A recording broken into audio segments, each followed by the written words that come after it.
Hey everybody, welcome to the Tone Church.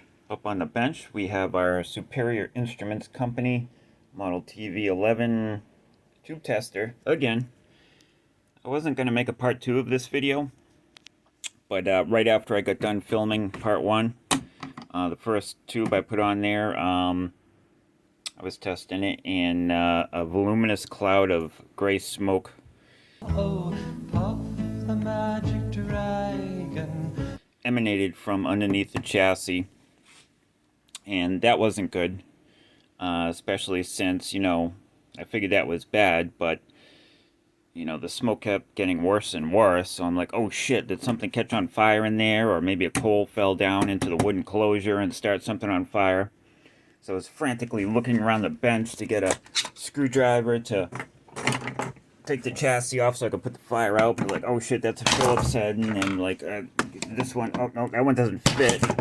And then finally found one, and there's 8 screws you gotta remove, and then the tone nun was like, hey, can you take the dog out to pee? And I was like, no, and she's like, you don't need to be an asshole about it. And yeah, it was pretty stupid. I can't believe it, it's my first blind date. Oh, I do it all the time. Really?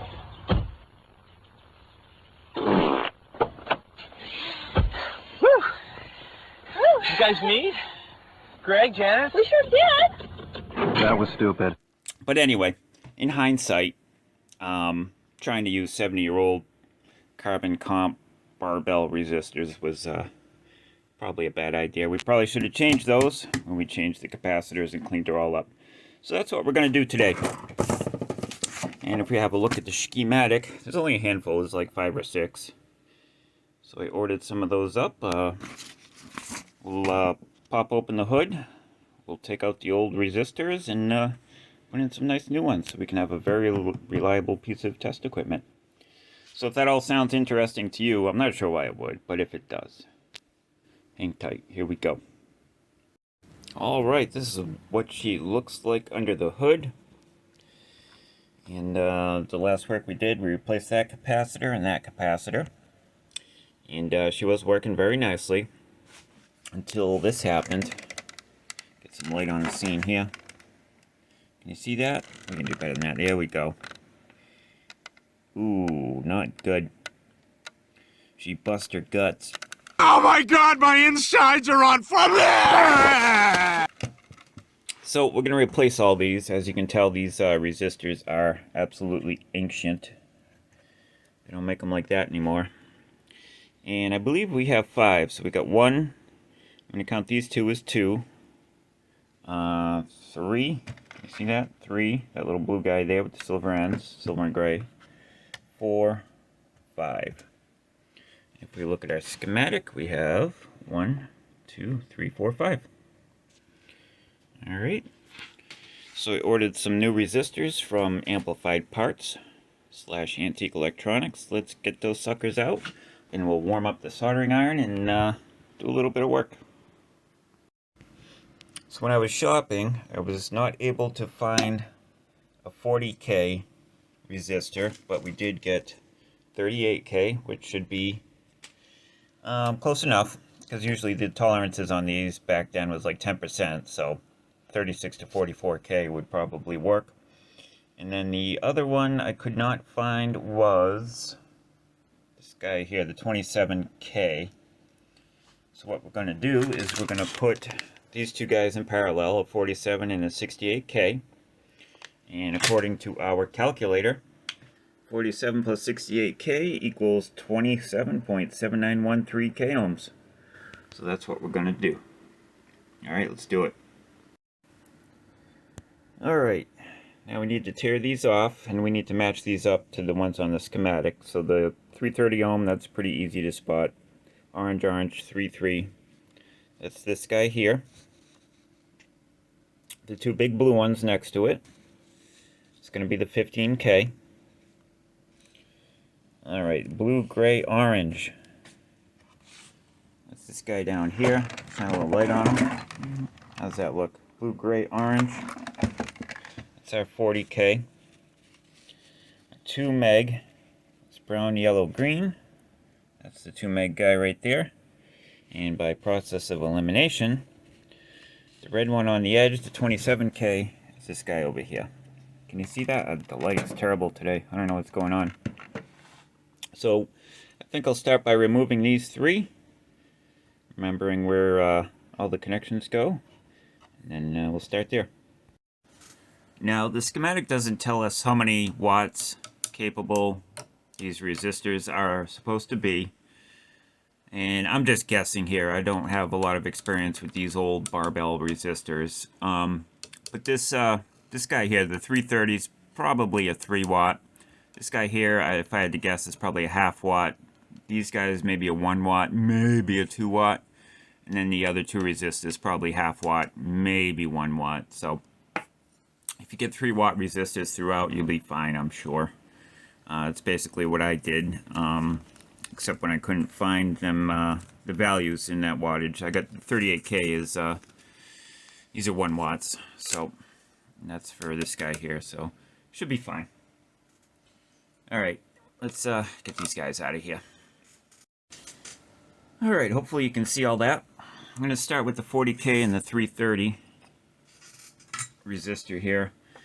We need to remove these. The solder on this is ancient, so what I'm going to do is just add a little bit of new solder to remind the old solder that it is in fact solder and that it should melt, and that should help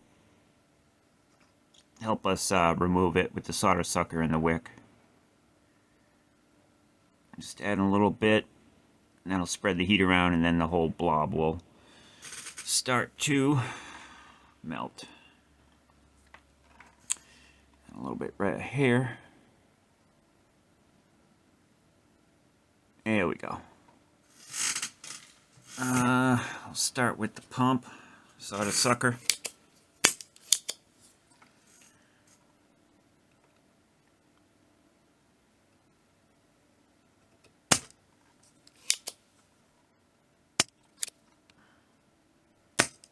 Here we go.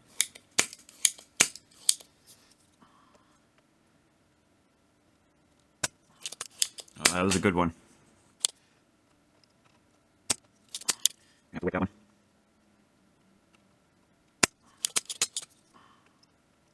Yeah, you're gonna have to get in there with the wick.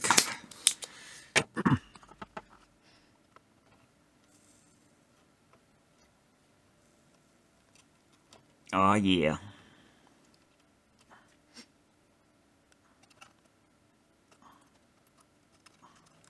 There we go.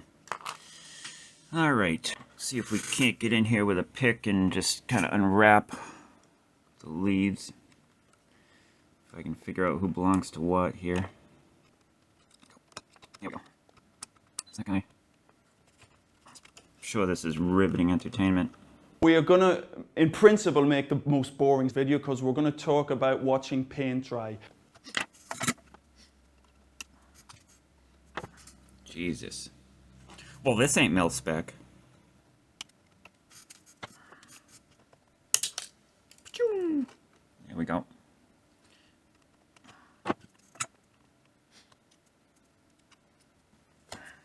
That's hot.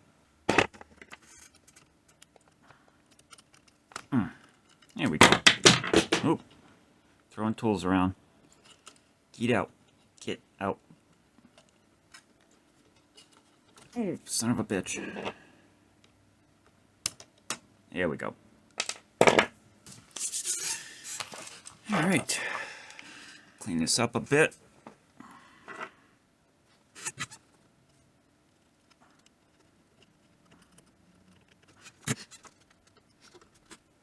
I want to make sure these leads still have a nice mechanical connection, and they seem to have that and then some. Alright, so we need a 38K to go from the first to the second terminal, and then this guy go from the second terminal, and we'll address that one over there.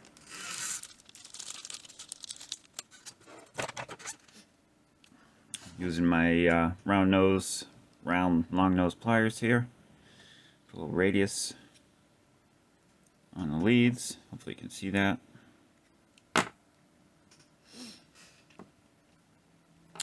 And And then we're going to make like a hook, sort of like a curtain rod hanger on here. So we're going to go down, and then we're going to come back up.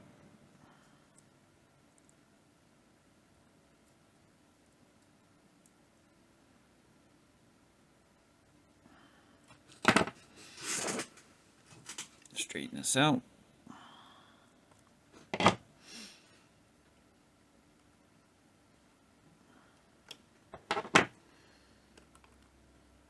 Bend this guy up, and just when we don't want to wrap and wrap and wrap. We just want to have solder on both the front and back edges of the terminal, or the front and back surfaces. And then once we apply solder, we're going to trim the excess lead off. And so it should just barely be hanging over the very top surface of the lug there.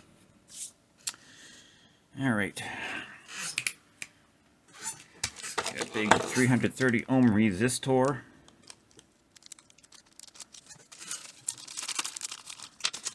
And I guess we can take this guy off of here now.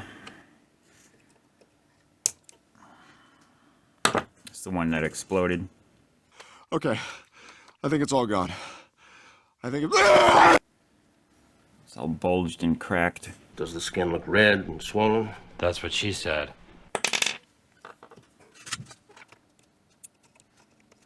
Oh, got it.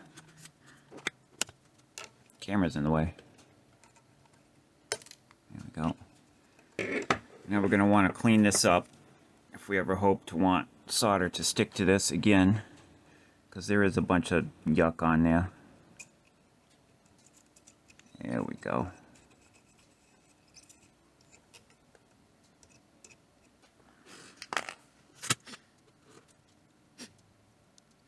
And when you're installing components, you want the text, if there is any, on the component facing up, so when the next guy comes in here, they know what's going on.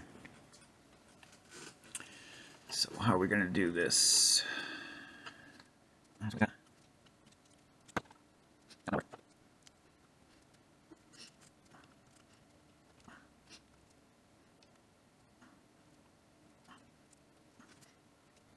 Yeah.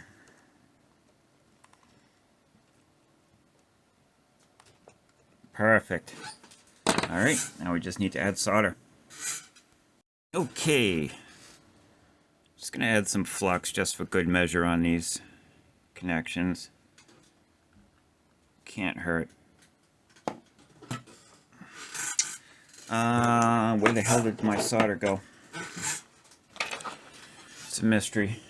Oh, here it is. Right where I left it. Alright, nice clean tip. Tin it up a bit. And add a little bit on one side, so it has something to spread the heat around.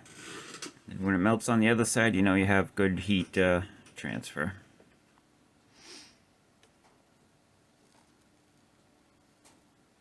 Same deal.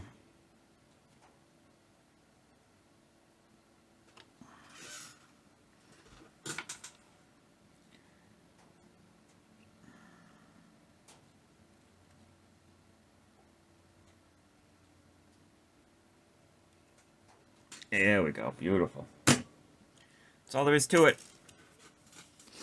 And I'm just going to trim off the excess overhang of the leads and move on. Alright, I'm not going to show you me changing all the resistors. It's just more the same. So we'll catch up with you once they're all replaced. Alright, all the resistors have been replaced. 1, 2, 3, 4, and 5. So let's flip this sucker back over, plug her in, and check some tubes, and hopefully we don't go frolicking in the autumn mists again. In a land called Honolulu. Alright, we have our seats and tray tables in the upright position. So let's plug her in and see if we can test some tubes here. So we're going to do the first test here, and this is to test a tube for shorts and leakages. You can read that. We'll follow along with the instructions. Insert the line cord, check. Turn the power on. Let's turn the variac on. Turn the power on, check. Throw the leakage switch up to the 2 position, check. Throw the 4 position function slide down to the line position, check. 5, turn the line adjust until right in the middle, which we are, check. 6, roll chart, 6v6 tube. 7, filament voltage is 6.3. 8, place lever switches in the F and N columns as directed on the roll chart. All other levers should be down in the K position. So F is 2, so switch 2 goes to F, and there is nothing in the N column, so we won't do anything else. The remaining switches stay in the K row. Step 9, insert the tube into its correct socket.